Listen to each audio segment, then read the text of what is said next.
Merci Banamboka Oyabino Mike Kibaka, communicateur et nouvel élan. Naye tout réfléchir moke boye bikenga soki naye nayaka pour que tout réfléchir. Nayaka pona koganga te, nayaka pona nini te, mais nayaka tout réfléchir. To tia moi mayele pour que to yeba ndenge nini mboka na biso esengeli tambola. Parce que Congolais anyoka mingi, Congolais azana souffrance, Congolais partout au Koufa, Kwamontu, Est, Kinshasa, Wakulu, na moyenne, l'insécurité partout. Tout ça par manque, il y a l'autorité de l'État. L'autorité de l'État, bato, ba pesa ka autorité de l'État, ba oyo bazali kokamba, ba oyo bazali na responsabilité wana ya kokamba. Izali banani izali l'État.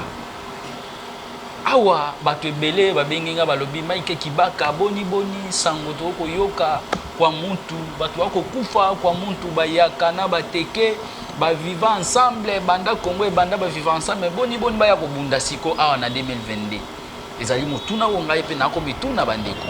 Mais pourquoi biso banda tobotama banda to tia na Congo oyo to yoka baba ba ancêtre na biso ba vanda esika moko ba yaka na bateke ba vivant ensemble ba lia ensemble ba bala na ba bota bitumba ezalate. Mais boni ya kokoma kaka na 2022 awa. Donc ça veut dire que il y a quelque chose qui ne marche pas, il y a quelque chose oyo ils en a main noire, ils en a kati likambo wana. Mais à part wana batu bako bunda, batu bako sala makambo nyonso bako sala wana. Esengeli l'État ou azali responsable ya batu wana nyonso azala wana pona kotia kimia, pona kopesa paix. Mais l'État na biso azali incapable ya kopesa kimia na ba bitumbo azali koleka na kati ya kwa muntu. Azali incapable tala na ba soldat ndenge bako kufa. Ba civil oyo bazana minduki te mais bako boma ba militaire na ebité effectif oyo ya bato bazali na kwa muntu wana bako boma na ndimité ekoki ata 2000 personnes. Mais l'État a un effectif, il y a combien de militaires, combien de policiers, combien. Mais il est incapable de couper sa kimia dans le territoire où il y a quoi monte. Yango monique tout ça pour que tout réfléchir. Batouana na otoloba awa peuple teke na peuple yaka depuis que Congo est Congo, depuis que mokili salema batouana ba vivre ensemble. Batouana ba liaka ensemble, ba bota ensemble, donc comment on se confondre. Mais les Cambo et Outi Wapi. Les Cambo et Outi Wapi. Mais il y a raison de toujours réfléchir. Parce que si tu réfléchir à haute voix, est-ce que les alliés politiciens étaient basés dans ce Sima Yamakambo? Est-ce que les alliés même schéma au Kabila Yaka Nangote en 2016? Toyokara, Kamwena Sap, Ndenge Bima. Tomona na Yumbi, Ndenge Batubomana. Est-ce que les même schéma? Est-ce que pour Bisso, en 2018, Congolais s'est mobilisé pour que Kimia ait na Congo, pour que changement ait na Congo? Est-ce que changement au Bisso Tolukawana, alternance au Bisso Tolukawana, est-ce qu'il y a les les oyate pourquoi? Parce que les dirigeants au Bazali Kokamba Bisso, Bazali Koya na alternance, Bazali Koya na changement, Bango Bayaki pour na peuple, mais Bango Bayaki pour Yamabumu na Bango. C'est pourquoi au Monique Lelo, changement au peuple congolais Zelaki, changement au Moutounion Sabande Kozela, Ezoyate. Bango Bazana Nouana, les Bazana Pona, les amis d'abord, Bazawana Pona, la famille d'abord, tout le monde a dengue, Bango Bengana même combattant, même Batoyi Depes, Bamoni secrétaire général, Bamondinako Bengana combattant pour Atounier Moussala, pour Bayebi qui est capable de repasser à Congolais Moussala, Bango Bazawana Pona, famille, Bazawana Pona, Bamasta, donc népotisme, clientélisme, tribalisme, donc, Tokosuka Wai. Awa na Kinshasa kulu na moyete. Ba quartier mususu poko na kena yolo pour que na kota na yolo site. Ba ko singa ngana la kisabango carte d'électeur pour que ba yebanga na uti wapi. Mais tout ça en pleine capitale là où les institutions restent.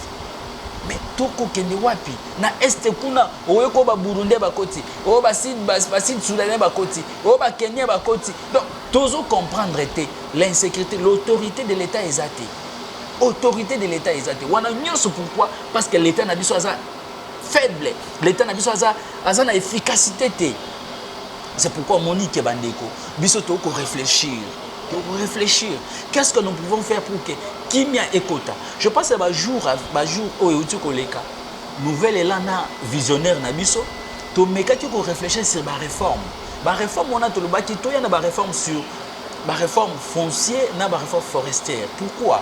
Parce que mabele toko tali ba bitumba wana nyonso surtout na ba province na est na Kasai na des grands bandes ndenge toko yoka na kwa muntu ezali kaka ba ko wela nini mabele. Yango tolobaki mabele avant que l'état existait, ça na bateau ba existait déjà avant. Mais bateau wana esengeli bazala na ba titre oyo ba bengi ba titre ya mabele bazo ezola kiseke mabele oyo za ya biso. C'est pourquoi on dit que réforme wana to benga ko réforme de tétriation, d'étrisation. Donc, ils ont dit que la réforme et ça les pour que le chef coutumier bazala kolo mabele bazala na ba titre na bango que mabele o isa ya biso. Ils ont permettre bango comme même actionnaire. Imaginez même à Kinshasa ceux qui coutumier bazala qui que mabele oyo les gens n'ont pas titre na bango mais les baza ba millionnaire mais les bango de bato baza ba actionnaire na ba société parce que nga na ye na capitaux nanga ya bimisi mabele na ye tout comme ba actionnaire tout ça les sociétés mais les communauté mingi se développant mais l'état azali ko pes azali ko primer bango azali ko botola bango mabele na bango. Donc ça suppose que aujourd'hui bato oyo ba viva kala bando vivre na mabele te. Donc proposition wana biso to pesa ki ya réforme wana esengeli esalema to zongisa mabele na kati na maboko ya ba coutumier pour que ba coutumier ba yeba kozala ba responsable ya ba espace na bango ya ba communauté na bango wana to ko meka ko réduire ba insécurité ezali surtout ya kowela ba mabele wana na constitution na biso zo permettre que elobi que les sols et les sous-sols appartiennent à l'État. Oui, ça ne refuse pas. Mais avant que l'État aille, il y avait des gens qui existaient derrière. Il y avait des gens qui habitaient déjà. Baton on vivre l'État y a botoli bango mabele na bango. Donc c'est Eza qui to côté. C'est pourquoi nous on demande que mabele wana ezonga na maboka ba coutumier bazala na ba titre na bango ezo lakisa ke mabele wana eza bango pour éliminer ba dégâts auto zali komona na kati ya Congo. Éliminer ba problème aux na kati ya Congo parce que lokola kwa muntu ezali territoire où ba vivant des gens ensemble ba vivant na ba harmonie et donc lelo ezo lekela biso komona ke ba peuple wana ba koma ko bunda ba koma ko bomana. Donc c'est inacceptable yango bomoni que leader na biso visionnaire du Congo a lancé tourner na parti wana ako kitana kwa mutu ako kitana kwango précisément na kenge pour que akende a cerner malamu ayeba ba problème wana ezali pourquoi bato wana ba ko bomana parce que bato wana ba vivant des gens ensemble bato wana ba sala bilanga isika moko ba kendaka mai isika moko ba lamba isika moko mais ba ko bunda pourquoi to moni gouvernement akitaki awa mais gouvernement akiti a pesi ata solution mon côté toyoki société civile kuna ba ko lela ke non gouvernement yé mais ayoki biso te azongi to moni gouvernement a suspendre administrateur a suspendre bato aner a suspendre ba policier kuna mais atiki bango ka bongo.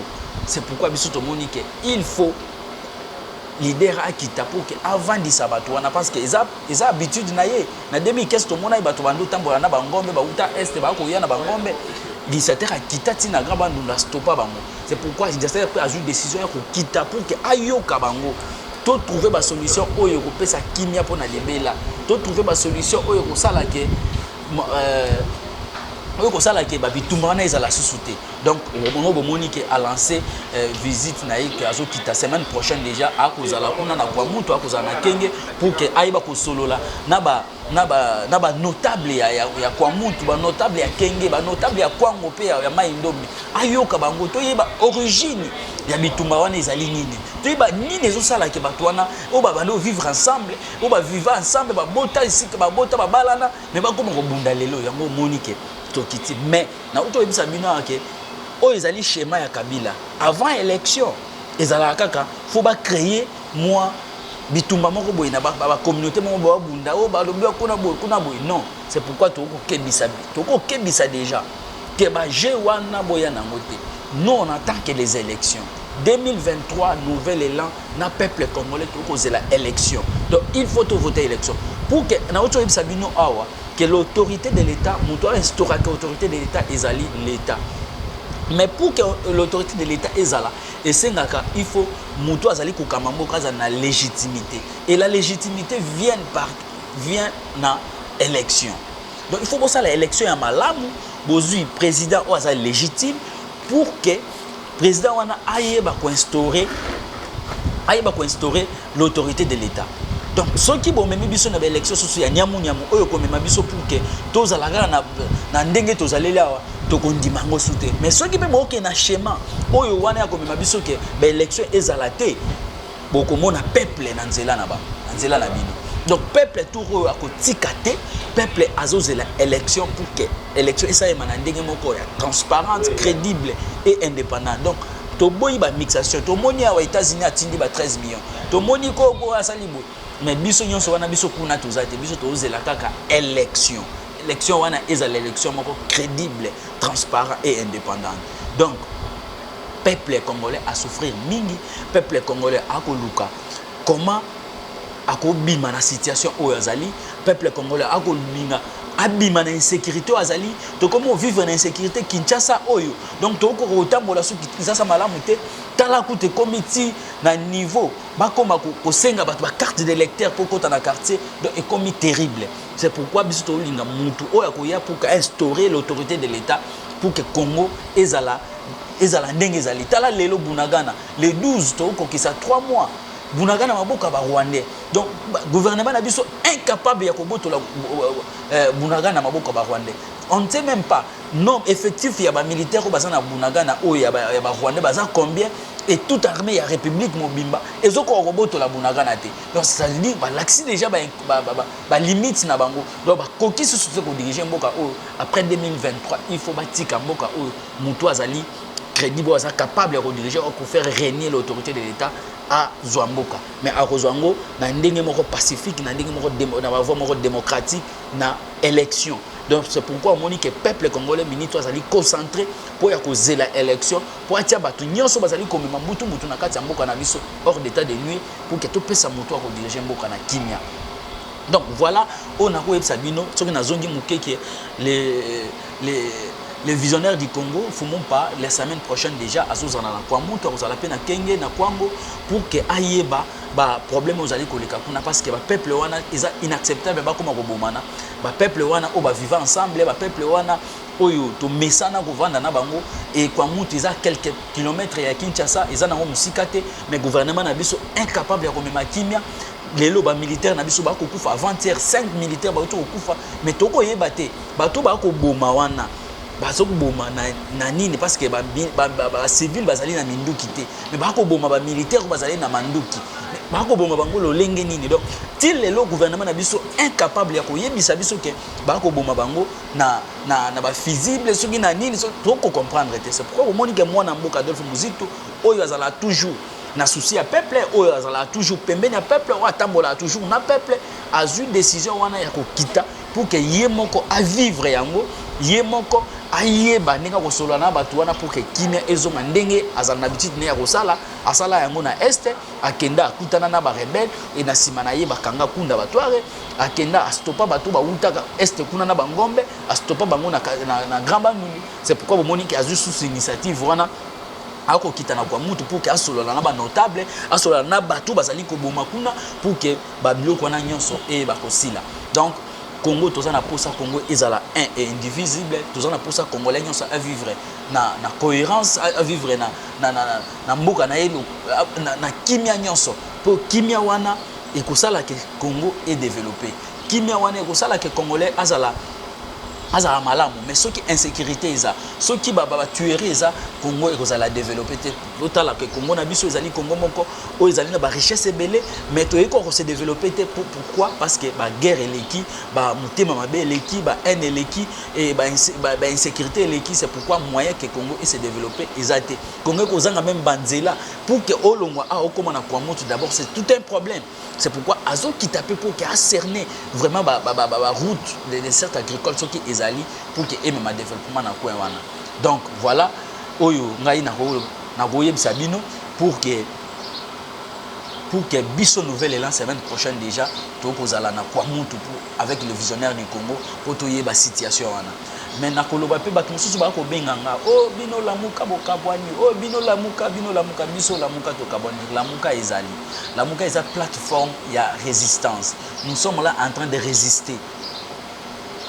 makambo ba élection lobi oh non le président il est pour nazo sala plateforme na ya ba opposant biso za un problème té biso toza na plateforme ya résistant toujours résister mais tant ya kosala ba plateforme électorale et kokina noté mais pour que to comme peu avant ya kosala ba plateforme électorale il faut to les canal na oyo ba bengi programme mutu na mutu fo ya na vision na ye oye ozo kanisa nini pona Congo ya lobby to disité so to disité nde wana na simane to kotanga ba Congo ya bato mais minutes oyo biso toza concentrer na programme pour que Congo e souffrir mingi to linga te to tia mutu oyo pona kombo asala kombo po aza mwana ya po non biso to na posa ya mutu oyo akoye la biso programme vision claire bien chiffrée pour que Congo lobby après 2023 to lela tending to sali ko lela awa na 2022 donc après 2023 nous voulons que Congo se décolle Congo est na banzela Congo est na ba hôpitaux Congo est na ba école Congo est na ba navire Congo est la fréquentable Congo mobimba lelo pour que mutu alongwa Kinshasa comme na et c'est tout un problème. Zana mutu muso abetaka une année na Congo a touché même pas $300. Maintenant à billet avion ya Kinshasa ti est ti go meza combien. Donc imaginez mutu abotami na Kinshasa ti akokufa akoki kokoma est ya pays ta ko koma na Mbujima ita ko koma na Kikuti te par manque ya billet ya avion. C'est pourquoi nous on veut que Congo est la fréquentable sur le voie routière et ba voie aérienne. Donc nyonso wana esenga mutu akoya na programme pe vision ya malamu pour placer yango pour Congo se développer. Mais pour nous sommes dans la résistance. Toujours résister contre le pouvoir où il y a incompétent, contre le pouvoir où il y a n'importe quoi, pouvoir il y a jouisseur, pouvoir il y a fête, comment on a fête, comment ça la fête, il y a avion. Donc nous devons résister contre le pouvoir. Donc nous avons jusqu'à là tous résistance mais ce que comme il attend autre que pour la plateforme électorale beaucoup yeba beaucoup ça la informer to ko benga média ko yeba que tout ça la plateforme électorale mais lelo oyo na ko le balabino tout ça la plateforme ya résistance donc mutu akosa binote Congo ezali mboka oyo ya ko sala ba aventure te Congo ezali mboka ya ko sala stage te Congo ezali mboka ya ko na kivoitisme te Congo ezali to luka mutu ya mayele mutu azali na vision comme Vital Kamerhe banda koloba un visionnaire un leader oya kolongola navire pour que tout mata développement ya na Congo donc bino ba eboko ya pona ba kombo ya bato bino ba eboko ya pona za mwana ya non biso na nouvelle élan to lobi wana te biso to ye na mutu tia mayele na yo tia vision na papier pour que papier wana autant de la biso et comme offre politique donc les gens viennent par rapport aux idées que tu as donc même biso te parce que oza x parce que oza capitaine parce que oza nani te biso même biso selon programme selon ba idée oza nango pona Congo la lobby to linga te to lela Congo la lobby to linga te Congolais a comme pour que qui quitte c'est un problème pour que Mbujima c'est un problème Congo la lobby to linga ezala Congo oyo ekomema et ça là que mutu akozwa Congo a même développement pour que les jeunes se retrouvent, pour que la catégorie de se retrouve. Donc, il faut avoir la vision. Donc, si vous avez sans vision, vous comptez sur nouvelle élan. Si vous avez sans vision, vous comptez sur nouvelle élan. Donc, les partis politiques sont interpellés par les partis politiques. Vous voyez que les partis politiques, il y a un développement. Les partis politiques, pour réfléchir pour le Congo à lobby. Mais dans le Congo, on a dit et comment inverse ba parti politique et comment quoi ba syndicat et comment comme société civile bangoni ba comment na ba marche bangoni ba comment ko revendiquer mais or parti politique azawana pour que à réfléchir na 2030 RDC ko commander ni parti politique azawana pour que et former ba cadre ba ko gérer mboka lobby parti politique azawana pour ko conquérir pouvoir et ko garder le plus longtemps mais dans les voies pacifiques dans les voies démocratiques. Parti politique ezate pona ko benganaka ba militant na kati ya ba réunion parti politique ezana pona ko ezate pona ko exposer ba militant na ba balabala pona ba marche mais parti politique ezate pona ko réfléchir parce que bino boza na opposition to na résistance bozali komona ba faille oyo ba bazali na majorité bazali ko sala bino bokoya il faut boya na donne ya sika pour que bo longola mboka bisika ezali bo memango sous likolo pour que développement ya Congo ya donc Congo na biso ezali ya ko sala ebele et senga beaucoup de réflexion et senga un visionnaire comme Vital Kamerhe l'a dit, c'est un leader, c'est lui qui peut. Donc jusque-là, tout ça a été. Merci Vital Kamerhe parce que tu es sincère. Tu nous as dit que visionnaire na Congo a été. Donc nous, la nouvelle là, tout ça a visionnaire. RTOIA parce que le 2023, il est le candidat. Oyo ba Congolais balingi. Partout, ba ko benga biso que non. Balingi ka Adolphe Mosito a la candidat. Oui, à cause de la candidat. Bon se préparer parce que programme est ça. Vision ezali pour que vous votiez massivement et 2023 toye ba kolongola Congo na cric to mema yango na développement. Voilà o ezalaki ya bino Mike Kibaka azali communicateur ya nouvelle élan pe coordonnateur à jeunesse nouvelle élan Lukunga oyo nyonso azali ya posa ya kozwanga ya kopesa conseil ya ko aider moralement spirituellement matériellement. Vous pouvez m'appeler plus 243 89 79 06 351 89 79 06 351. Bye.